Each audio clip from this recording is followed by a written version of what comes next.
Ted Bundy? I've never spoken to anybody about this. 30 years after he was executed, notorious serial killer Ted Bundy is having his story retold in documentaries and crime series this year.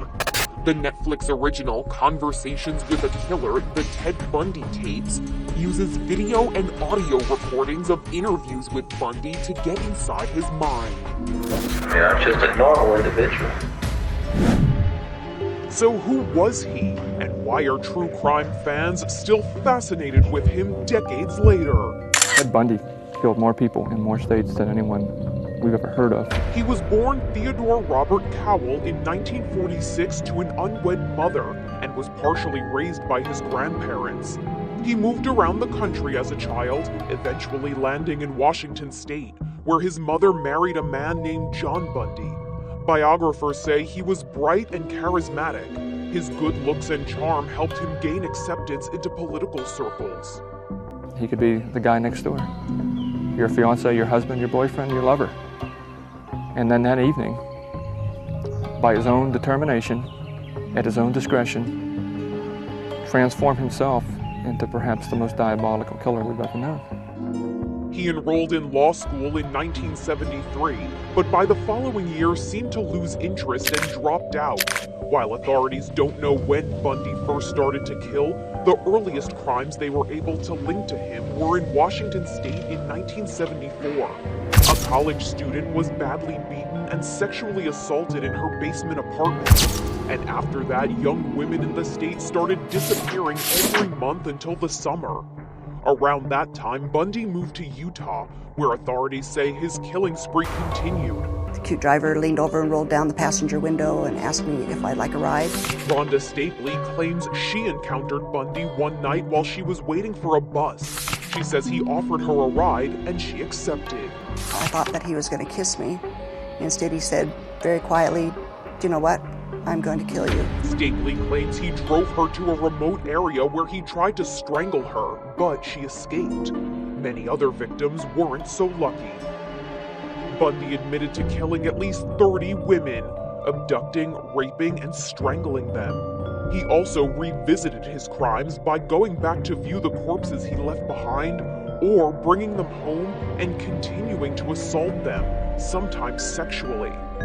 Deborah Jean Kent went missing from her high school in Utah in 1974. I sat in the police station listening to his voice and listening to that horrible tape of him saying that he had followed my sister from the auditorium or whatever it was, and that is the first time I'd ever felt anger and hate, and I was physically ill.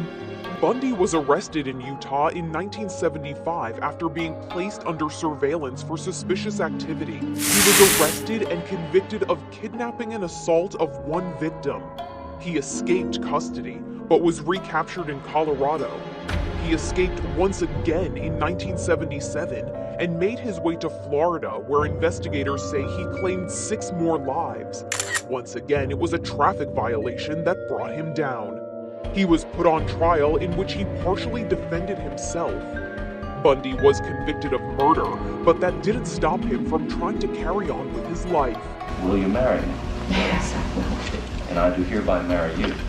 Thank you. Bundy proposed to Carol Ann Boone in court during the sentencing phase of his trial. They dated before his initial arrest, and when she had a daughter in 1982, with Bundy behind bars, she named him as the father. But the defiant move didn't sway a judge, who handed down a death sentence in this case. It is further ordered that on such scheduled date that you be put to death by a current of electricity sufficient to cause you immediate death. The punishment has done little to comfort the families he devastated. The mother of victim Denise Naslund says her daughter's murder ruined her life. I developed agoraphobia, and I don't go out anymore. I'm in this house 24 hours a day.